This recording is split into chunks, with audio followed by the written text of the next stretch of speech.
Kom ons maak ons oortoe, dan bid ons saam.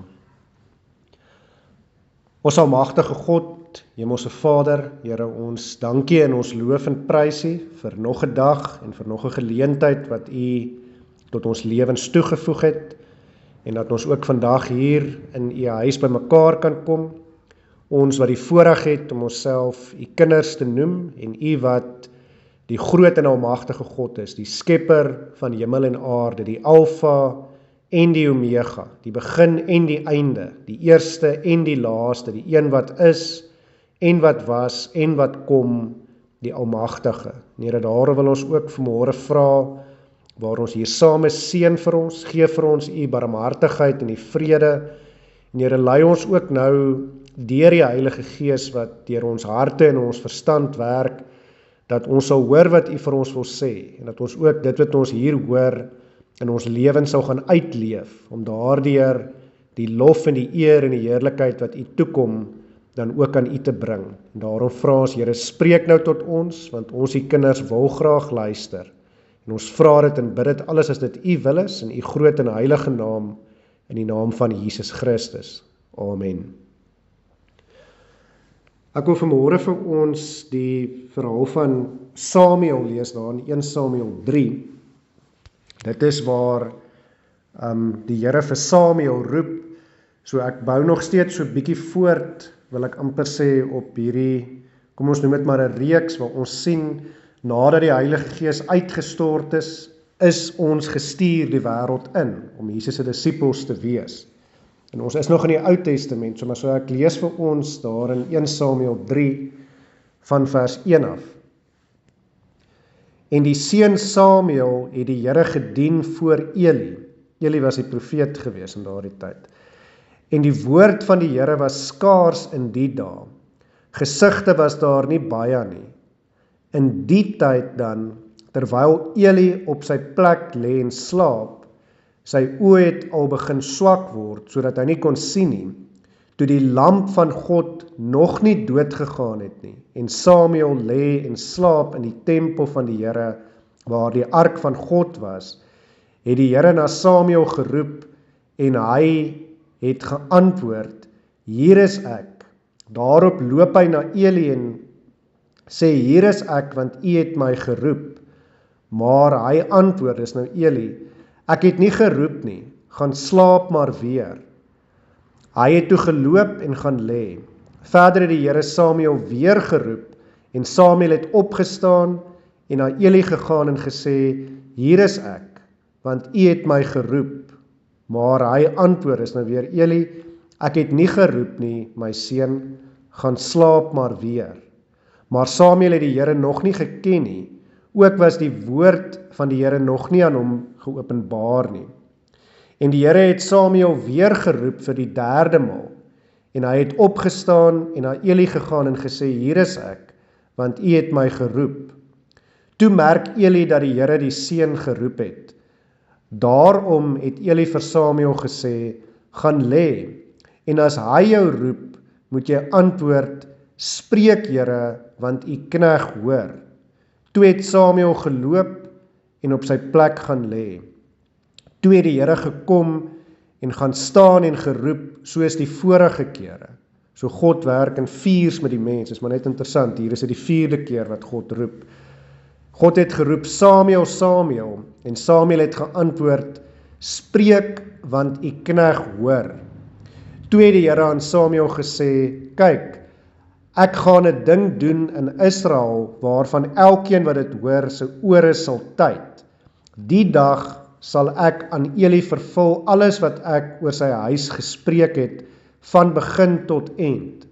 En ek sal hom te kenne gee, dat ek sy huis gaan oordeel, tot in ewigheid oor die ongeregtigheid wat hy geweet het, want toe sy seun skande oor hulle self gebring het, het hy hulle nie streng bestraf nie. En daarom sweer ek aangaande die huis van Eli, waarlik die ongeregtigheid van die huis van Eli sal tot in ewigheid nie deur die slagoffers of spysoffers versoen word nie. En Samuel het bly lê tot die môre toe, en hy het die deure van die huis van die Here oopgemaak, maar Samuel was bevrees om die gesig aan Eli mee te deel. En Eli het Samuel geroep en gesê, Samuel my seun, en hy antwoord, hier is ek. Toe vra hy, wat is die woord wat hy met jou gespreek het? Verberg dit tog nie vir my nie, mag God so aan jou doen en so daaraan toedoen, as jy iets van al die woorde wat hy met jou gespreek het vir my verberg. En Samuel het hom al die woorde meegedeel en niks vir hom verberg nie. En hy het gesê, hy is die Here, dis nou Eli wat dit sê, hy is die Here, laat hom doen wat goed is in sy oë. En Samuel het groot geword en die Here was met hom, en hy het nie een van sy woorde onvervuld laat bly nie. En die hele Israel van Dan tot Beersheba het erken dat Samuel betroubaar was as 'n profeet van die Here. En die Here het weer verskyn in Silo, want die Here het hom geopenbaar aan Samuel in Silo deur die woord van die Here. Nou as teksverse wil ek vir ons 2 verse uitlig. Die eerste vers wat ek wil uitlig is vers 3. Ons lees hier in vers 3, toe die lamp van God nog nie dood gegaan het nie, en Samuel lê in slaap in die tempel van die Here, waar die ark van God was. En dan wil ek ook vir ons die 10de vers uitlig. In vers 10 lees ons nou, toe het die Here gekom en gaan staan en geroep, soos die vorige kere, Samuel, Samuel, en Samuel het geantwoord, spreek, want u knegg hoor. En ek wil die klem lê op hierdie laaste gedeelte, en Samuel het geantwoord, spreek, want u knegg hoor. Nou, hierdie is 'n interessante verhaal, en ek wil eerstens begin, 'n mens moet daar in Samuel 1 begin, en mens moet die agtergrond verstaan. Samuel se ma was natuurlik, haar naam was Hanna gewees, en sy kon nie kinders kry nie, en sy was gespot gewees, omdat sy nie kon kinders kry nie, en toe het sy na die tempel toe ook gegaan, na Eli toe, en sy het gehuil, en sy het gebid, en sy het vir God gevra, dat hy moet vir haar kinders gee, en dan sien ons, sy doen 'n gelofte, ons lees daarvan in 1 Samuel 1, daar in vers 11 lees ons, en sy, dit is nou Hanna, het 'n gelofte gedoen en gesê, Here van die leerskare, as u waarlik die ellende van die diensmaagd aansien, en aan my dink en die diensmaagd nie vergeet nie, maar die diensmaagd 'n manlike kind skenk, dan sal ek hom aan die Here gee, al die dae van sy lewe, en geen skeermes sal op sy hoof kom nie.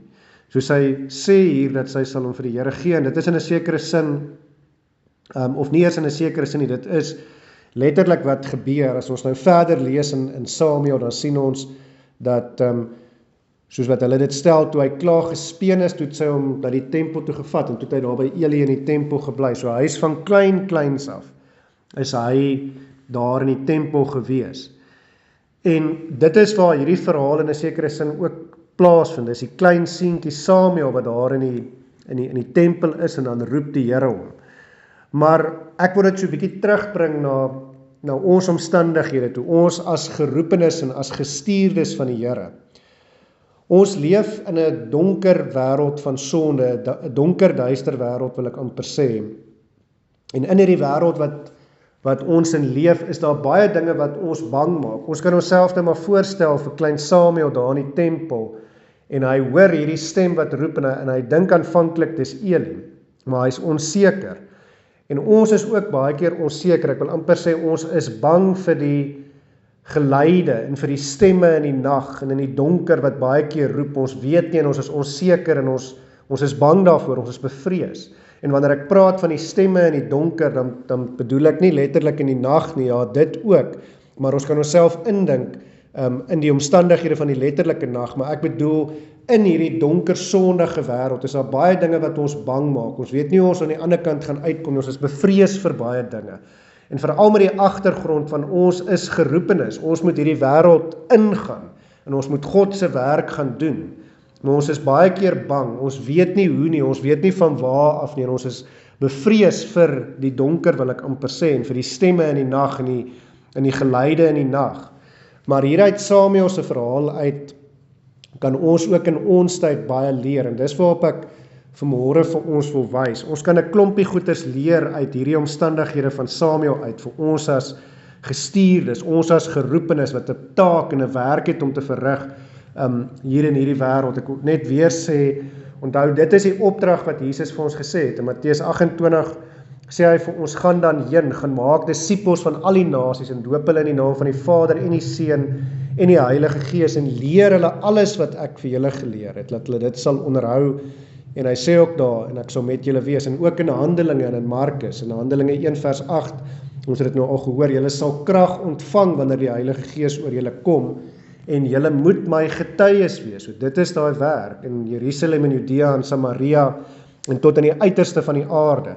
So ons het hierdie taak, maar kom ons sê dalk in jou maklikste taal vir mekaar, ons voel dalk ook baie keer so Samuel, ons is nog klein, en ons voel dalk ons is klein, en ons is swak in ons geloof, en soos wat ons gesien het daar in vers 7, ons ken dalk nog nie die Here soos wat ons wil nie, en ons verstaan nog nie die Here se dinge nie, en dan sê ons dalk baie vir mekaar, dat ons dink nie ons is opgewasse vir hierdie taak, wat die Here voor ons gelê het nie, maar hieruit ons gedeelte uit, is daar vir ons veel te leer. Nou ek wil sommer met die deur in die huis val. Die eerste ding waarop ek van ons wil wys, kom ons noem dit maar vanmôre raad en rigting wat die Here vir ons gee, om ook hierdie taak as geroepenes, as gestuurdes uiteindelik te kan uitleef in hierdie donker, duister wêreld waarin ons is. Die eerste ding waarop ek wil wys is daar in vers 3. En in vers 3 het ons gesien dat die lamp van God nog nie dood was nie. Kom ek lees weer vir ons vers 3, want dit is ons teksvers, een van ons 2 teksverse. Toe die lamp van God nog nie dood gegaan het nie, en Samuel lê in slaap in die tempel van die Here, waar die ark van God was. So, as ons na onsself kyk, dan is dit so, dat ons is dalk nog klein, en ons lê in slaap baie keer. Die ou spreekwoord sê, nog 'n bietjie slaap, en nog 'n bietjie sluimer.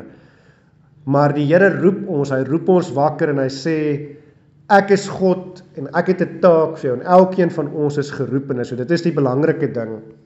Maar wat ek op wil fokus hier, is die gedeelte wat sê, toe die lamp van God nog nie dood gegaan het nie. Nou dit is 'n baie interessante detail, wat nou hier genoem word, en mens kan dalk met die verbygaan, lees ons dit, en ons besef nie regtig die belangrikheid daarvan nie, maar die vraag is, hoekom spesifiek word dit hier genoem?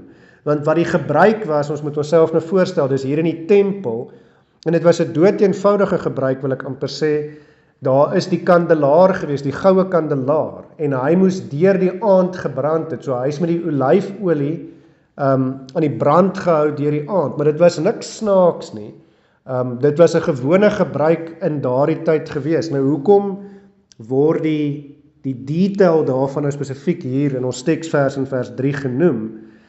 En daar's baie antwoorde, maar vir ons, vir vanmôre, wil ek net 'n paar dinge daaromtrent noem, wat op ons van betrekking het op hierdie tema van ons is gestuurdes en geroepenes. En die eerste ding is die kandelaar maak lig.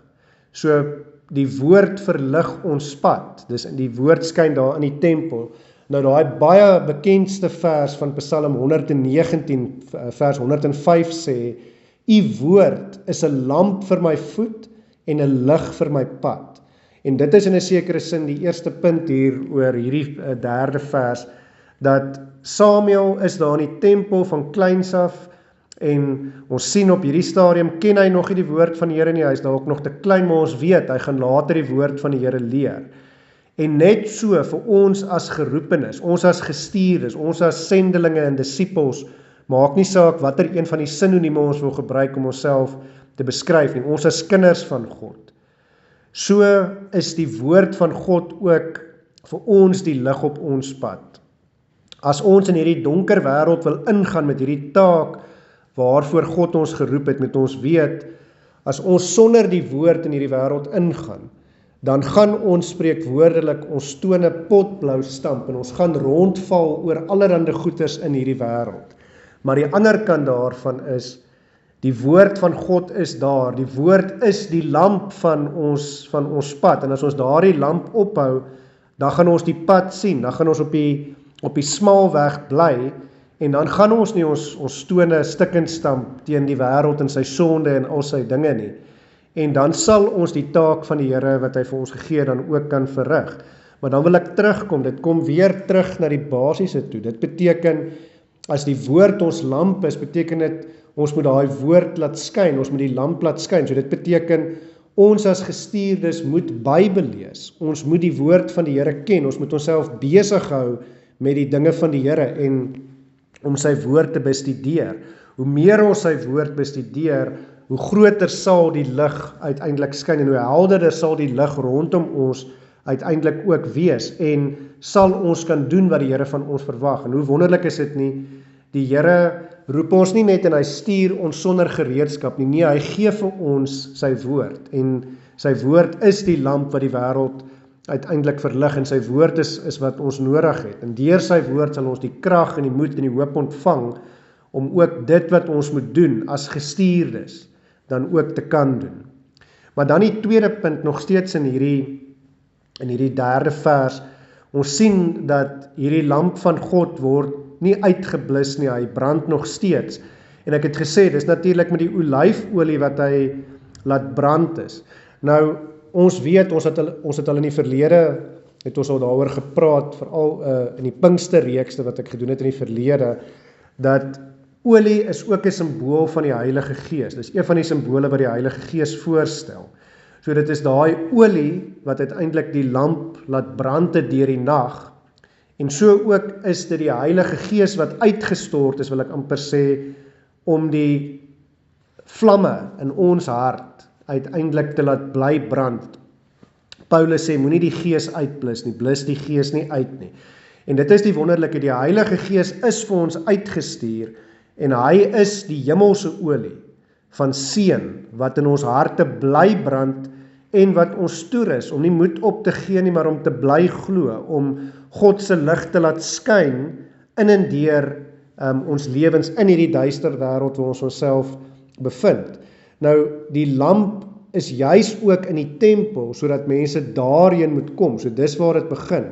Maar is belangrik, ons moet vir mekaar sê, ons liggame is 'n tempel van die Here, en daarom moet ons dan ook so leef, dat die ander mense God se lig deur ons kan laat skyn. Ons het verlede Sondag gesien, ons moet so spieëls wees wat God se lig uiteindelik reflekteer. Maar dit beteken ons moet ook so leef deur ons lewens, deur ons liggame wat tempels van die Here is, dat ons ook mense na die kerk toe, daar waar ons die lig ontvang het, dat ons hulle ook daarheen laat kom, sodat hulle ook daar die lig kan ontvang en weer uiteindelik die wêreld kan ingaan en ook die lig verder en nog meer kan laat skyn. Dis wat dit beteken om disippels te wees. Disippels maak nog disippels. Ons laat ons lig skyn, sodat uiteindelik ander mense ook die lig van God wat deur ons skyn, ook in hulle lewens kan laat skyn. So dit is die wonderlike. So die tweede ding wat ons sien uit hierdie derde vers uit, is uiteindelik God se lig word nie uitgeblus nie, en hy stuur ook vir ons sy Heilige Gees om seker te maak dat die Gees in ons bly brand, dat die geloof in ons bly brand, en dat ons daarom hierdie blye taak wat die Here vir ons dan ook gee, wat die Here vir ons gee, dat ons dit ook kan uitleef. Die derde ding wat ons uit hierdie vers uit sien, is ons sien dan juist dit wat ek ook nou gesê het, God se lig kan nie uitgeblus word nie. Die duisternis kan dit nie oorweldig nie. Want dit is wat ons hier in ons teksvers gelees het in vers 3, ons het gesien, toe die lamp van God nog nie dood gegaan het nie, en ons weet, hy sal ook nooit doodgaan nie. En dit is die wonderlike versekering en die hoop wat ons uiteindelik het. In die Nuwe Testament, wanneer die Here Jesus oor die kerk praat, daar net nadat Petrus, wanneer Jesus vir sy disippels vra, maar wie sê julle is ek? Dan sê Jesus, U is die Christus, die Seun van die lewende God. En dan sê Jesus vir Petrus, daar in daai bekende vers, wat op baie kerke se hoekstene is, Matteus 16 vers 18, en ek sê ook vir jou, jy is Petrus, en op hierdie rots, wat se rots? Op hierdie belydenis, hierdie rots van jou belydenis, dat jy sê, ek is die Seun van God, ek is die Christus. En op hierdie rots sal ek my gemeente bou, en die poorte van die doderyk sal dit nie oorweldig nie. En dit is die wonderlike, God se lig gaan nie dood nie, dit kan nie uitgeblus word nie, want hy is die groot en almagtige God. Die poorte van die doderyk, die duister en die donker, die sonde van hierdie wêreld, sal nie sy lig oorweldig nie.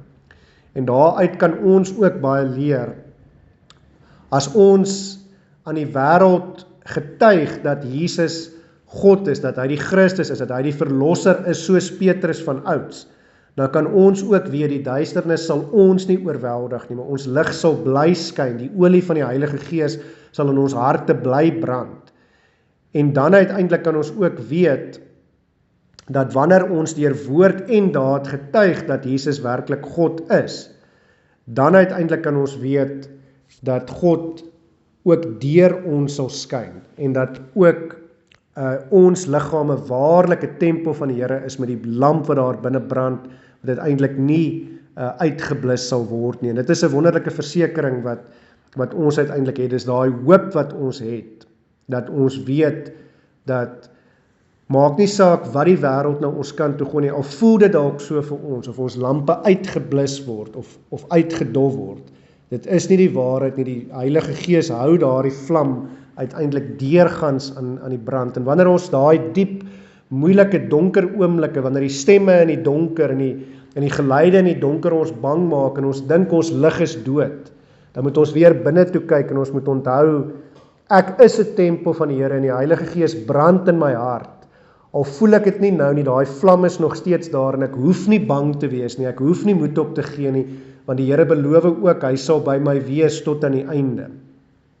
Maar kom ons kom na die tweede punt toe, dit was nou die eerste punt, daar in vers 3, het ons gesien, dat uiteindelik God sê, die lamp sal bly brand, en dit is wanneer hy ons ook roep, in hierdie tyd wanneer die lamp bly brand, maar dan sien ons ook tweede hier in ons gedeelte, die bereidwilligheid van Samuel.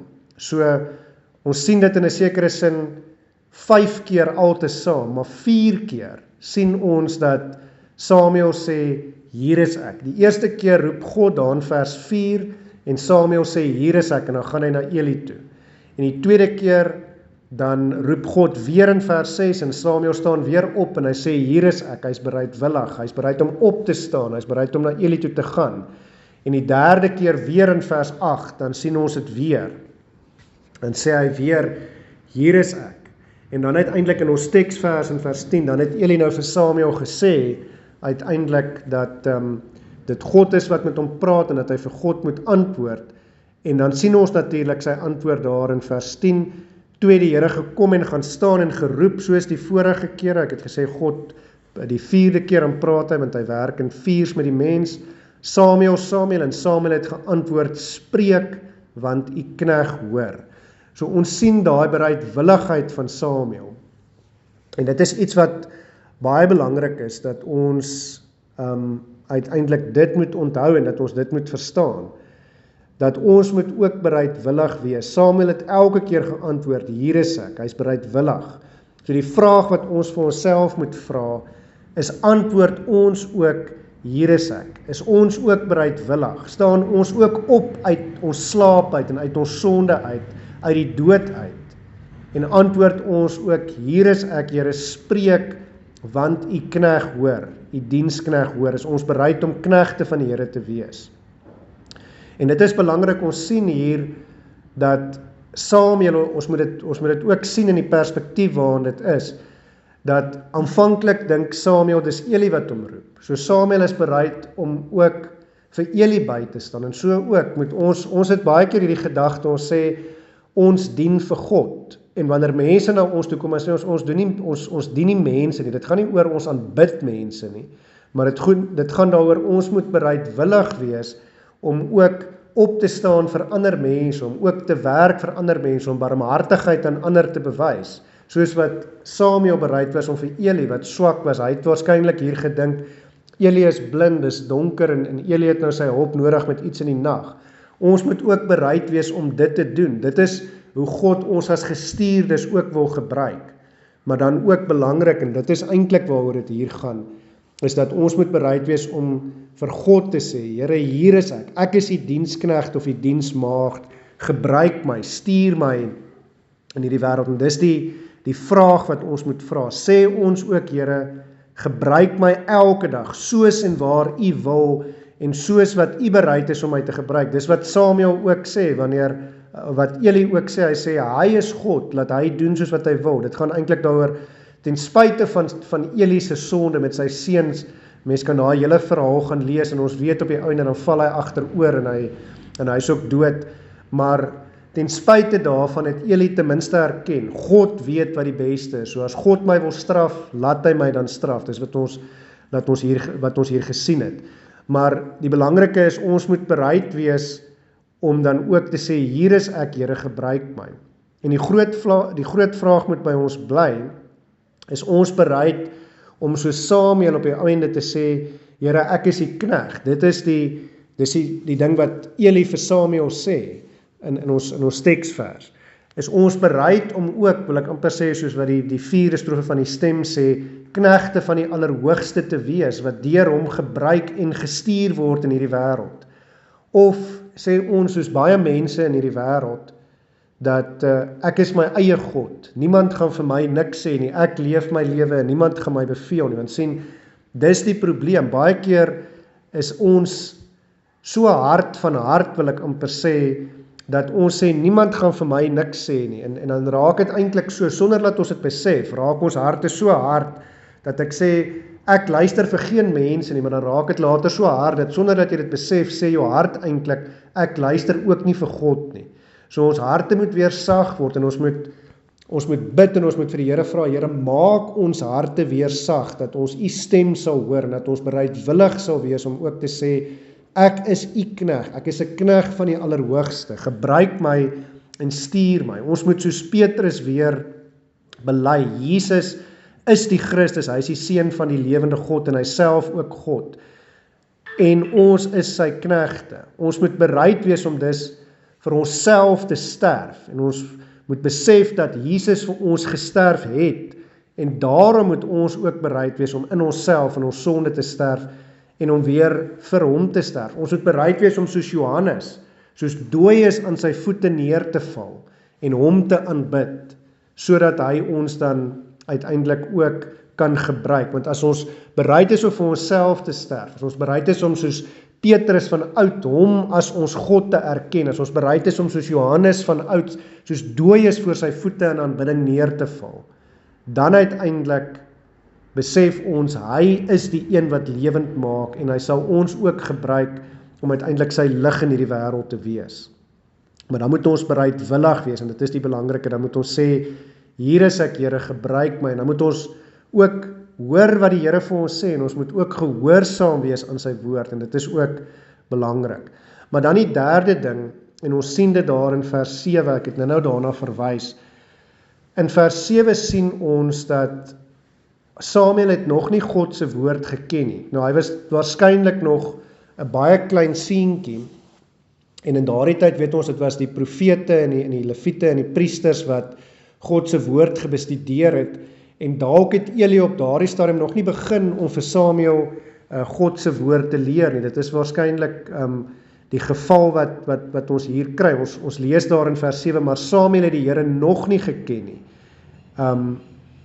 Ook was die woord van die Here nog nie aan hom geopenbaar nie. Nou dit is baie keer ook 'n mensgemaakte, wil ek amper sê, eie struikelblok wat ons vir onsself maak, is ons sê vir mekaar, ons is nie goed genoeg nie, ons is nie belangrik genoeg nie, ons ken nog nie God se woord goed genoeg nie. Ek is nie 'n dominee nie, of ek is nie 'n groot gelowige nie. Dit is die tipe van goed wat ons vir onsself sê, en hoe ons vir onsself struikelblokke maak. Ek ken nie die woord van die Here goed genoeg nie. Maar hier sien ons, Samuel was nog 'n klein seentjie, so dis baie belangrik dat ons dit sal raak sien, en dit sal besef. God gebruik almal soos en waar hy wil. God roep nie die wat bekwaam is nie, maar God maak bekwaam die wat hy roep. God kan en wil ons almal gebruik, en hy sal ook. En daarom is dit belangrik, dat dit maak nie saak waar op ons geloofreis ons is nie, maar God wil ons gebruik soos en waar ons is, maar dit beteken nie dat ons moet staties bly, dat ons moet dood bly nie. Soos Samuel, ons sien dat vers 19 sê vir ons, Samuel het groot geword, en hy was as 'n betroubare profeet erken deur die hele Israel.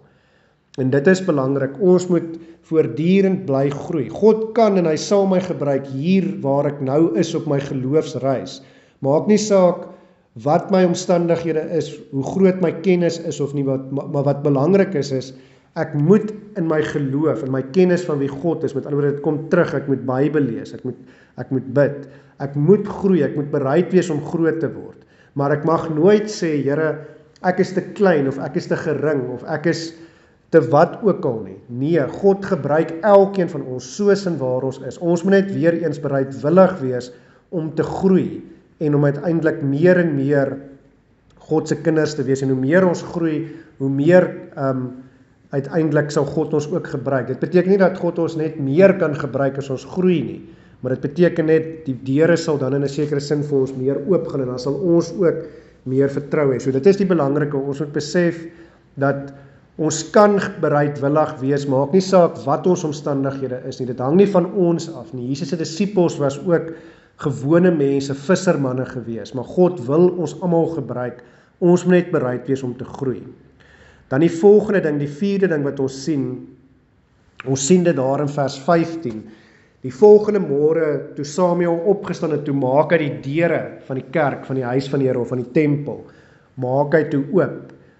Ons lees dit daar, kom ek lees weer vir ons vers 15. Vers 15 sê, en Samuel het bly lê tot die môre toe, en hy het die deure van die huis van die Here oopgemaak, maar Samuel was bevrees om die gesig aan Eli mee te deel. Nou goed, so dit gaan vir my hier oor die gedeelte wat sê hy die deure van die huis van die Here oopgemaak. So in hierdie wêreld waar God ons ook instuur om uiteindelik sy getuies te wees, het ons vir mekaar gesê, ons is 'n tempel van die Here, die Heilige Gees bly in ons harte, so ons moet ook bereid wees om ons hart se deure oop te maak vir die Heilige Gees, en vir die woord van die Here, om uiteindelik ook dit, wil ek amper sê, nat te maak en die saad te plant, sodat die vrugte van die Gees kan groei. Maar ook is die vraag, maak ons die deure van die huis van die Here oop in ons lewens, leef ons lewens so, dat mense kan sien, dat ons is tempels van die Here, en dat ons harte oop is vir die dinge van God, en dan meer as dit, nooi ons mense kerk toe, maak ons die deure van die huis van die Here oop, of is ons baie keer, deur ons woorde en ons dade, juis besig om die deure van die huis van die Here toe te maak vir die res van die wêreld, sodat hulle nie kan inkom nie. Sien, dit is die probleem, en dit is hoe die wêreld na ons vinger wys. Die wêreld sê baie keer vir ons, dat as dit is hoe Christene maak, dan wil ons nie Christene wees nie. As dit is hoe die kinders van die Here leef, dan wil ons nie kinders van die Here wees nie. En dan moet ons baie keer sê, ons is swak, nietig en sondig. Moenie na die Christene kyk nie, maar kyk na die een wat die Christene volg, na Christus toe. Maar dit wys vir ons, daar is 'n verantwoordelikheid op ons, dat ons so sal leef, dat uiteindelik ook ons deur ons lewens die deure van die Here se huis dan ook oophou en voortdurend oopmaak vir mense om ook daarheen te kom, want dis waar die lig skyn. Dis van daar af wat hulle ook die lig kan ontvang, sodat hulle ook kan uitgaan en weer ligbringers kan wees uiteindelik aan die wêreld. So weer eens moet ons sê, dis 'n verantwoordelikheid wat daar is, maar dis 'n verantwoordelikheid wat ons kan dra, want is God self wat ons toerus. Sy Heilige Gees is in ons harte en hy lei ons. Dan die vyfde ding wat ons sien ons daar in vers 18. Ons sien in vers 18 dat ons moet bereid wees as gestuurdes om ook die wêreld te vermaan wanneer dit nodig is. Ons sien hier dat Samuel was bevrees gewees, maar hy het dit nog steeds gedoen. Ons lees daar in vers 18, en Samuel het hom al die woorde meegedeel en niks vir hom verberg nie, en hy het gesê, dis nou Eli, hy is die Here, laat hom doen wat goed is in sy oë. So dit was nie vir Samuel maklik gewees nie. Hy was bang gewees, en so is dit ook, wanneer mense sonde doen, dan is dit nie maklik nie, wanneer mense doen wat nie reg is nie, dit is nie lekker nie, en dit is nie maklik om hulle uiteindelik reg te help. Die woord vermaan beteken om hulle reg te help nie, om hulle te sê hulle is verkeerd nie. Dis een van die moeilikste goed wat daar seker is. Baie keer wil ons uiteindelik maar net, wil ek amper sê, ander kant toe kyk en verbygaan en aangaan met ons lewens, maar as ons werklik lief is vir ons naaste, soos wat God ons ook beveel, dan sal ons hulle ook vermaan, dan sal ons vir hulle sê, julle is verkeerd, hou op met julle sonde, dan sal weer 'n verantwoordelikheid wat op ons gelê word. Ons kan nie vir die ander ene sê, hou op met jou sonde, maar ek doen nog steeds sonde nie, so dis daai verantwoordelikheid weer wat op ons gelê word, maar ons mag nie 'n blinde oog gooi vir die sonde nie. Ons moet opstaan teen die sonde en ons moet sê reg is reg en verkeerd is verkeerd. Ons moet sê sonde is sonde. En daarom mag ons nie in die stroom van hierdie wêreld inval en toelaat dat die wêreld se stroom ons ook saam sleep en ons ook maar deel word van die sonde nie. Nee, die meerderheid bepaal nie of iets reg of verkeerd is nie. God se woord bepaal of iets reg of verkeerd is. En dis waarby ons moet hou. En daarom, dis nie altyd die geval nie, maar ons moet ook bereid wees om te sê, sonde is sonde, ons moet die sonde op die naam noem, en as ons werklik lief is, dan sal ons ook die sonde bestraf, en ons sal sê, mense sê baie keer, moenie my judge nie, moenie my oordeel, en dan sê ons nee, ons moet oordeel oor die sonde, anders gaan God jou veroordeel, omdat ons lief is vir jou, sê ons jy is verkeerd, en daarom uiteindelik, hoor jy dan ten minste wat reg is. Daarom sal God jou nie veroordeel as jy jou lewe verander nie. En dis die belangrike. So ons moet ook bereid wees om dit te doen. Maar ook daarvoor sal God ons toerus. Hy sal ook vir ons die krag gee. Hy sal ook sy lig deur ons laat skyn sodat ons ook kan vermaan. En dan die 6de punt. Ons sien in vers 19 dat God bly getrou. Dit is die wonderlike hier wanneer ons dit hier in vers 19 lees, dan sien ons, en Samuel het groot geword en die Here was met hom. So God sê ook vir ons, hy sê vir sy disippels, ek sal met julle wees tot aan die volëinding van die wêreld.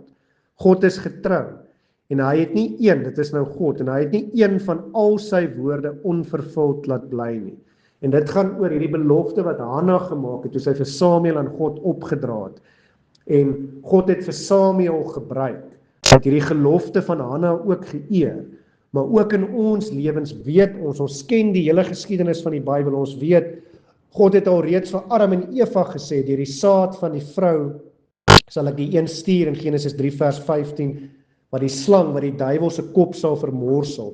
Die profete het dit voorspel, God het sy wet gegee, alles was skaduwees gewees. En in die volheid van die tyd het Jesus gekom. Hy is getrou aan al sy beloftes, en ons kan dit ook in ons eie lewens weet.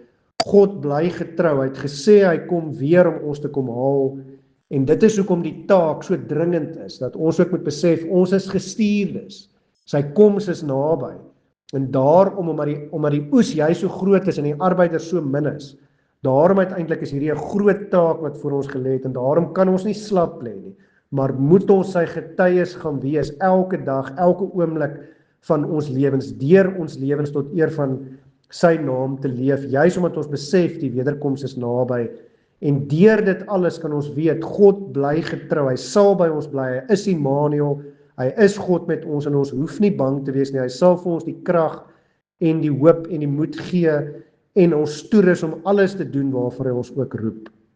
En dan ons laaste punt, ons 7de punt, ons sien dat Samuel was betroubaar geweest, so hy het sy lewe so geleef, hy het gegroei in die Here, laat hulle hom 'n profeet genoem het, almal het geweet, hy is betroubaar. En dit is belangrik, ons het verlede Sondag gesien, een van die eerste gestuurdes Abraham, God het sy naam op Abraham gesit, en dis hoekom Abraham se naam groot was, en God vir Abraham geseën het. En dis juis omdat God se naam ook op ons harte geskryf is. Daarom het ons hierdie groot verantwoordelikheid, dat ons moet ook betroubaar wees, sodat die wêreld nie na ons kan vingerwys en kan sê, kyk hoe leef die Christene nie. Nee, ons moet ook betroubaar wees, en ons kan baie maak van betroubaar, ek wil nie vanmôre, wil ek amper sê, in detail daarop ingaan nie. Maar ons moet ook so leef, dat ons betroubaar is, dat die wêreld ook na ons kyk en sê, waarlik, daardie is kinders van God, daardie is Christene, daardie is volgelinge van die Here. Ons moet ook so leef, dat die wêreld sien ons is getrou, en hoekom? Kom maar net afsluit deur te sê, omdat Jesus getrou was, hy is getroubaar gewees, ons het nou gesien in die vorige punt ook, hy behou sy beloftes. maar hy was betroubaar tot aan die einde. Daar in die tuin van Getsemane het hy nie gesê, nee Here, laat die beker by my verbygaan nie. In sy menslikheid het hy gesê, as dit U wil is, kan hierdie beker nie by my verbygaan nie. Maar tog het hy die lydingsbeker, soos wat die nagmaalsformulier vir ons sê, leeg gedrink. Hy het na die kruis toe gegaan. Hy was betroubaar tot die einde. Hy het vir ons sondes aan die kruis gesterf. Hy het met sy bloed ons sondes skoon gewas. En hy het vir ons op die derde dag uit die doodheid opgestaan. Hy was betroubaar aan ons. Hy het ons nooit verraai nie. En daarom is dit so belangrik dat ons ook hom nie moet verraai nie. Ons moet ook betroubaar bly. En weer eens moet ons vir onsself sê, ons is nou ook soos Judas van ouds. Ons is te swak, te nietig en te sondig. Ons verraai God dalk elke dag weer deur ons sonde, deur al die afgode wat ons eerste stel, dinge wat vir ons belangriker is as God. Maar God sê, hy is getrou, en ons is deel, ek wil terugkom na verlede Sondag toe, ons is deel van die verbond wat met Abraham gesluit is, daardie verbond geld steeds vir ons, en al is ons nie altyd betroubaar nie, God is betroubaar, en hy sê, ek het 'n dubbele deel, ek het vir jou kom sterf, en uiteindelik daarom kan ons weet, dat God stel ons ook in staat deur sy Heilige Gees, om ook betroubaar te bly, en daarom dis 'n stryd, dis 'n daaglikse stryd, soos Paulus sê, daar in Korintiërs, die goeie wat ek wil doen, die doen ek nie, maar die kwaad wat ek nie wil doen nie, dit doen ek, dis 'n stryd tussen die vlees en die gees, maar ons kan betroubaar bly deur die krag van God, deur die krag van die Heilige Gees, want hy roep nie die wat bekwaam is nie, hy maak die bekwaam wat hy roep. Hy bly getrou en hy bly betroubaar en daarom kan ons ook aan hom getrou bly tot die einde toe deur sy krag. Amen. Kom ons bid weer saam. Ons almagtige God, Hemelse Vader, Here, ons dankie en ons loof en prys U dat ons vanmôre weer opnuut kan hoor dat dit nie oor ons gaan, hoe groot of hoe sterk of hoe slim of hoeveel kennis wat ook al ons is nie. Maar Here, dat dit U is wat ons toerus, dat dit U is wat ons gebruik en dat U juis so dikwels U grootheid, U almag tentoonstel deur ons juis in ons swakheid, in ons nietigheid en in ons sondigheid te gebruik. Juis daar wanneer ons uiteindelik nie weet hoe nie, dan gebruik U ons en daardeur wys U hoe groot en almagtig U is. En Here, daarom wil ons dan ook vra dat U ons elke dag weer opnuut sal lei, dat ons sondes voor U sal bely, dat ons nie in ons sondes sal bly lê nie, maar dat ons ook sal opstaan uit ons sondes uit, en dat ons ook saam met Samuel sal sê, hier is ek, Here, ek is U dienskneg, wat verwag U van my? Dat ons ook bereid sal wees om vir U te werk. Here, nie omdat ons so goed is nie, maar juis omdat ons ook weet, U sal ons toerus, en U sal ons lei, dat ons ook weet, elkeen van ons is ook U gestuurdes, en U wil ons ook in hierdie wêreld gebruik, en Here, maak ons daarom ook, deur die Heilige Gees, wat in ons harte bly brand, dan ook bereidwillig, om ook te antwoord en te sê, hier is ek, Here, gebruik my, stuur my. Here, gee dat ons ook nie net in ons sonde sal bly lê nie, maar dat ons bereid sal wees om ook te bly groei. En Here, gee dat ons weer na die basiese, na die basic sal terugkeer, dat ons Bybel sal lees en sal bid, en so ons verhouding met U ook sal versterk, sodat ons ook U lig in hierdie duister donker wêreld kan wees. En daarom vra ons ook, Here, gebruik ons ook tot eer en verheerliking van U naam. Ja, Here, U ken elkeen van ons omstandighede, U weet wat in ons harte en in ons gedagtes aangaan. Here, daarom vra ons ook, lei ons en gebruik ons ook deur alles. Wees saam met elkeen wat siek is, elkeen wat beserings het, elkeen wat hartseer is, elkeen wat deur moeilike omstandighede, deur swaar kry, pyn deurgaan.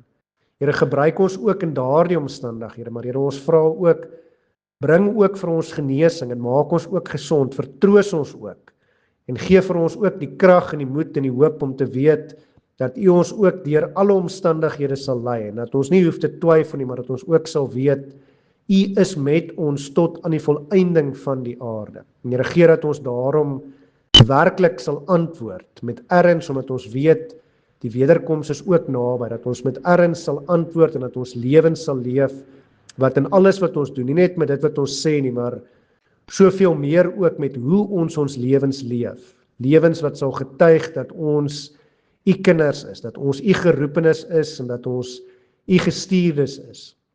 En dat u ons ook deur elke dag gebruik.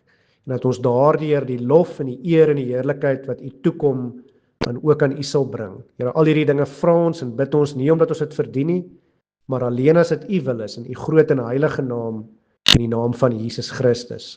Amen.